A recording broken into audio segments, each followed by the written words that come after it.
Почитувани, добро дојдовте назад. Како што пред малку најавив, денеска мој втор гостин во студиото до мене е професорот Методи Хаџијанев. Професоре, добро утро и за вас. Добро утро. Секоја седмица веќе редовно гостувате овдека и вашите анализи и дебати за случувањето од безбедноста имаат добар фидбек и кај нашите читатели, меѓутоа и кај публиката. На самиот почеток, професоре, би сакал да се осврнем малку на домашните случувања. Вчера беше предложен буџетот за одбрана за 2023 година и ќе изнесува неверојатни 274 милиони евра. Прашањето е дали е голем или мал, тоа е ќе видиме владата што ќе каже, меѓутоа она прашање кое што сакам вас да ве запрашаме тоа зашто точно тој ќе се троши и зашто треба да се троши. Добро, буџетот најверојатно ќе имаат распоредено ставките. Она што мора да се каже е дека прво овој начинот на кој што е донесен или предложен, се уште не е. Буџетот представува значаен исчекор напред во позитивна насока, мора да кажам, особено заради тоа што тој е одраз на целата геополитика и сите збиднувања кои што се случуваат. Би било чудно ако не беше така и тоа е, да кажем, јавно, значи тоа е за пофалба, особено заради фактот што во изминатите години постоеше сериозна ерозија во секторот на безбедност, односно оставени се работите да тлеат и тоа оди на контото на сите претходни министри кои што не успеале да ја убедат својот естаблишмент да како се вика, да направат нешто повеќе исчекор кон позголемување, односно одржување, ако ништо друго, на некое ниво. Мора да нагласиме дека безбедноста и мирот се скапа работа, значи тие не е баш така едноставно. Да се сочува мирот бара доста, посебно во услови кога малициозните актери демнат од сите страни и начинот на кој што го прават тоа бара од оној кој што го обезбедува тој мир и да го обезбеди на крајот на краиштата и целото социјално живење, затоа што ние денеска, за да можеме да зборуваме со вас, треба некој прво да го обезбеди тоа. Значи тоа е претпоставката дека ние ќе запалиме автомобилот, ќе се качиме на автобус и така натаму и ќе дојдеме тука. Ја земаме здраво за готово. Меѓутоа, за да тоа биде така, некој некаде на граница или било каде, значи го обезбедува сето тоа. И сето тоа чини, кошта пари. Дури и бизнисот, доколку сакаат да работат, за да им биде сигурен бизнисот на приватниците, тоа чини пари. Бидејќи работите сега се движат во некоја насока која што е опасна за човештвото, значи се толку изострени работите, разумно е да веќе вложувате во безбедност, бидејќи вие не можете, иако мора да кажам дека годините наназад значат сериозна ерозија за системот за безбедност. Ова е заради тоа, можам да кажам, исчекор кој што би требало да се поздрави. Сега постои една голема запирка и она што треба да се направи, треба да се види колку од овој буџет всушност ќе се реализира. Да. Постои пракса во изминатите 30 на години да одредени буџетски средства не се реализираат, што заради внатре-партиски побарување или враќање на парите назад во буџетот за да се користат за други средства, а што заради неукос на луѓето кои што работат на тендери и кои ќе видите. Што тоа значи, професор, неукос на луѓето? Тоа значи дека мора да кажеме уште еднашка, позитивна е работа со буџетот што е даден. Она што сега е битно да биде позитивно е колку тој буџет ќе се изреализира. Ако вам ви паднат тие клучни тендери и ако парите ви останат нераспоредени, на крај на година треба да ги вратите назад парите.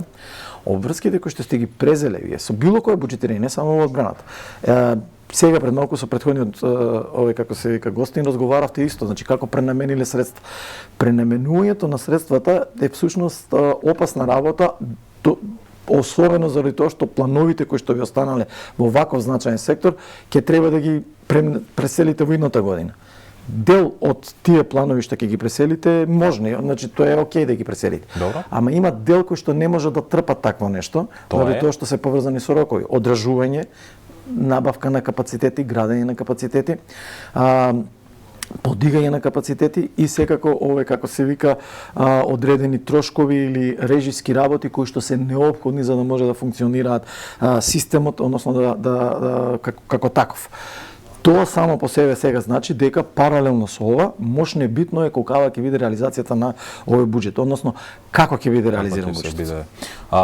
Професор, овде ви сакал исто да ве запрашам во однос нели на онаа ставка и услов на НАТО како земја членка на НАТО, дека 2% од бруто домашниот производ треба да биде, односно да се вложува во одбрана. Тоа е минимум. Кој што бара. Токму така.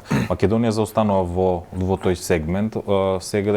Сега поправете ме ако грешаме, негде околу 1,8 или така нешто. Како ние како сиромашна земја во условија на енергетска и економска криза ќе им представиме на граѓаните дека тие повеќе треба да гледаат, не знам, оклопни возила, да се вложува во сабербезбедноста, а да се запоставено и социјалниот карактер на граѓаните во однос на примањата, приходите и слично. Дејан, значи јас се согласувам со вас дека тоа е болна тема и ова е, како се вика, и е тема која што им тежи на политичарите, што мора да бидеме коректни. Многу е лесно кога ќе критикувате од оваа страна, многу е тешко кога ќе злезете и кога ќе видите дека буџетот е толку и треба од едно да правите две. Сега, меѓутоа има една друга битна работа, а тоа е дека ќе се вратиме на оно што го кажав јас. За да можат граѓаните воопшто да имаат социјален мир и да можат да кажеме докторите, правниците, па дури и приватниците да можат да функционираат, треба некој да го обезбеди тоа. За да го обезбедите тоа, вие треба да одвоите средства.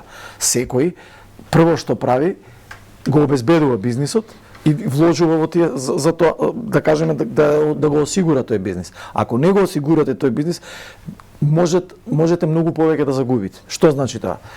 Еден да кажеме напад кој што може да биде кобен, ако не е добро организиран или обезбедено осигурен од системот, може да ви ги врати сите инвестиции кои што сте ги вложили или целата заработка и целиот профит кој што сте го направиле.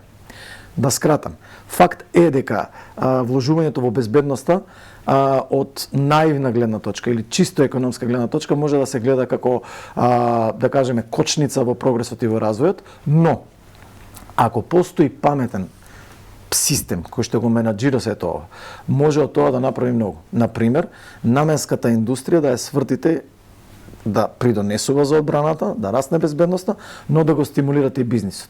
Имате многу можности за тоа. Да се здружите значи предност, тоа значи дека станувате, ние сме членки во НАТО, меѓутоа нашиот бизнис сектор се уште ништо не направил. Тоа сакав да ве прашам, тоа ми беше едно од прашањата за денеска, нели? Зошто НАТО пазарот се уште е недостижен за македонските компании? Од оние информации кои што нели сега кубуриме или знаеме дека за сега на НАТО пазарот како земја членка на НАТО извезуваме јајца. Поправите ме ако има и уште нешто друго, тоа е многу мали сегменти, меѓутоа сето тоа е Кој е проблемот? Зошто неукост, толку. Неукост, значи немаме подготвени менаџери кои што се спремни да се справат со современите трендови, да ги следат тие современи трендови и да инвестираат во вистински капацитети. Тие вистински капацитети не се само да инвестираат во бизнисот кој што го имаат, туку и во градење на капацитети, човечки потенцијал, кој што ќе знае како и на каде да ги насочи. 90% од фирмите, погледнете ги кај нас, може и да се налути некој, меѓутоа тоа е вистината. 90% од фирмите се фамилиарни фирми. И таму немате бизнис дефинирани правила, него имате фамилиарни дефинирани правила. И во тоа вие не можете да очекувате прогрес. Кажете ми кој од бизнисите и колку од бизнисите во Македонија можете на прсти да ги наброите и инвестираат во едукација. Колку од нив се поврзани со факултетите да бараат да направат предприемачки програми за едукација во кои што ќе гарантираат да кажеме дека 10% студентите ќе ги вработат во иднина. Колку од нив платиле да вложат, освен алкалоид и некои други, ја не знам дека некој вложил во едукација, во иновации. Тоа значи дека работат се што е стихино. Или она што го знаат и од тие ровови не сакаат да излезат надвор. Ваквото предприемаштво бара од нив да бидат чекор напред, да ги следат современите трендови, да ја видат поберувачката на пазарот и да се најдат во целата оваа приказна. Факт е дека овде државата исто така треба да биде добар фасилитатор, но факт е и дека ние заради да кажеме лошата навика од социјализмот сме навикнати дека државата треба се да не обезбеди. Не, државата е само подпомагач. Она што треба да го направи државата е да ги олесни административните глупости и бариери кои што постојат и кои што ги обтежнуваат или го обременуваат бизнисот. Објаснете ми како човекот кој што го спомнавте, што ги извезува јајцата, како он успеал да се поврзе. Значи, со труд, со мака и со работа, односно со иновативност. Тоа е еден мал сегмент од кој што може оваа земја да пружи и да има бенефит условно речено. Значи, ние можеме да произведуваме добра храна за НАТО. Фактот дека сме мали е битен, ама тоа не е оправдување. Има многу помали од нас кои што можат и се добро снајде. Например, словенците се исто мали колку нас, ама ниту пак се земјоделски традиционални и така натаму, меѓутоа ќе видите дека имаат еден куп производи кои што им ги нудат на НАТО. Нашле начин како тоа да го направат. Следно, видете колку од проектите кои што ги имаме, кои што постојат таму, на кои имате македонски институции кои што учествуваат на тие проекти. Дали еден или два факултети се поврзале со некои други, тоа случајно заради персонални лични. Вие немате системски пристап за ова. Тоа е проблемот. Кои се вашите информации? Државата недоволно нели вложува во обука на вакви кадри, не е доволно. Ама не треба државата да вложува во вакви кадри. Државата е, како што реков, во предприемачки систем, државата е само еден од актерите. Се што треба да направи државата, и ако можеме да најдеме забелешка за државата, е дека административните работи треба да бидат олеснати. Треба да си ја испегла администрацијата. Вие земете, ќе дадам најбанален пример, земете, извадете еден документ да ви треба, толку многу нелогичности ќе најдете, тоа е тука е проблемот на државата. Ама тоа е 20%. 80% останува на капацитетот и ноу-хау, знаењето на предприемачите. Капацитет, а тоа е, повторно ќе ви кажам, проверете за да видите дали сме во право или не сме во право, колку од нив вложиле во едукација, колку побарале иновативни, колку побарале нови решенија. Ова е интересна тема, професоре, меѓутоа во интерес на времето предлагам ова и да ја оставиме и подетално да ја продискутираме во некој од наредните ваши гостувања емисии овдека во утрински печат. Овдека би сакал малку да се прошириме во фокусот на случувањата и нели покрај домашните што ги начнавме и ги дебатиравме, би сакал да ве запрашам за Украина. Зеленски, украинскиот претседател, отпатува за Вашингтон, се сретна со Бајден. Информациите од медиумите говорат дека веќе е договорена нова нарачка за оружје, односно помош за Киев со ракети од Вашингтон. Меѓутоа интересно е, професор, дека во исто време Димитри Медведев отпатува за Пекинг.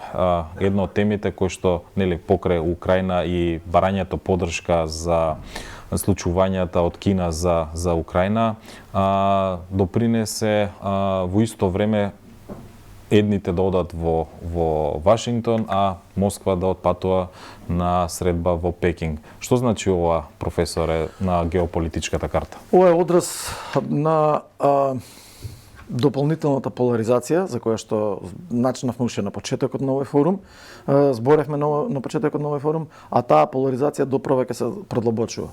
Покрај тоа и двете посети имаат голема символика. Првата е тоа дека САД стои како носител, да кажеме, на западната цивилизација која што стои зад Украина цврсто, и спораката и ветувањето дека ќе испорачат и патриот системи кои што за прв пат ќе бидат доставени, кои што се сериозен веќе овој, како се вика, систем кој што може да зададе предизвик и проблем за русите, е порака со која што сушно Западот сака да каже дека тие се на страната на победниците и на страната на правдата, а тоа е на угнетениот, односно на страната на Украина. Од друга страна, Русија има своја логика. Путин издаде своje, нели, пред да замине Медведев, кажа дека најверојатно ова се капацитетите на НАТО. Тоа доправо треба да го видиме. Бидејќи мислам дека НАТО дури само 20% има, да кажеме, начинот она што треба да ја помогне Украина. Но одењето во Кина е онаа синергија која што на русите почнува да им треба се повеќе и повеќе, особено заради стратешката одржливост на целиот проект кој што го имаат во Украина. Така, нели, покрај санкциите, извините што ве прекинувам, за нафтата, сега е договорено, односно се преговара дека руската нафта многу веројатно ќе протече до Кина. Тоа они го посакуваат, бидејќи на тој начин ќе направат диверзификација на пазарот и со тоа всушност ја прават одржливост и резилиент на нивната економија. Колку од сето тоа всушност ќе биде исплатливо и како сето тоа ќе биде во пракса, исто така треба да видиме, бидејќи ако се сеќавате, кога беа санкциите, рековме Едно е да ги поставите под принципот на гледање на побарувачка и потрошувачка. Второ е да видиме како тоа во пракса ќе функционира, бидејќи рускиот систем е поставен поинаку. Зошто е ова битно? Затоа што начинот на кој што функционираше Москва и од кој што правеше пари, односно бенефит, беше поставен на еден поинаков систем. Кинеската логика, кинескиот пазар е поинаку поставен. Тоа што оние кои што се бават со овие работи многу подобро го разбираат тоа, а тоа станува пред се овде станува збор за логистиката, начинот на снабдување, начинот на испорака, колку сето тоа ќе кошта во пари и како ќе бидат тргнати одредени бариери, да кажеме царински олеснувања и така натаму, и што тоа ќе значи за колку време вие ќе успеете да можете да го дизверсификирате тоа. Се на хартија изгледа многу едноставно, во пракса работи тоа малце поинаку. Еве, сосема кратко едно прашање на крајот во интерес на времето. Што може да очекуваме сега како одговор на Москва по посетата на Зеленски во Вашингтон? Контранапад, некои нови засилени действија на терен или Не, на теренот ќе останат работите како што веќе и рековме, значи пред некои си 3-4 емисии споменавме, можеби и повеќе, дека ќе дојде период кај што ќе се забави темпото и тоа веќе го гледаме. Сега се фокусираат околу Бахмут областа. Таа област е битна заради тоа што оној кој што ќе успее да добие превласт во оваа област, потоа на пролет ќе има отворени правци и во доменот на логистиката, но и во процесот на настапувањето. Интересно е трупањето на војска во Белорусија, што автоматски не враќа на уште една теза која кажавме, тоа е дека сме 39-та година. Тоа значи дека ако од Белорусија започнат да навлегуваат, руските сили во тој случај ќе ги растегнат линиите на фронтот на Украина, за кои што е сериозен проблем и сега, бидејќи се уште им фали војска, збориме во manpower или во капацитети во луѓе, за да можат да ја одржат таа линија на фронтот. Постои таква веројатност? Многу веројатно, бидејќи тоа трупање на војска сега гледаме дека значи се повеќе единици Тоа значи дека од север ќе започнат да навлегуваат, тоа растегнување на фронтот на Украина и нова контраофанзива. Значи продолжување со други зборови на војната во недоглед. Апсолутно. Професоре, ви благодарам денеска уште еднашка за вашето гостување и за вашето размислување на овие теми кои што ги начнавме. Со вас ќе се видиме во некој од следните прилики.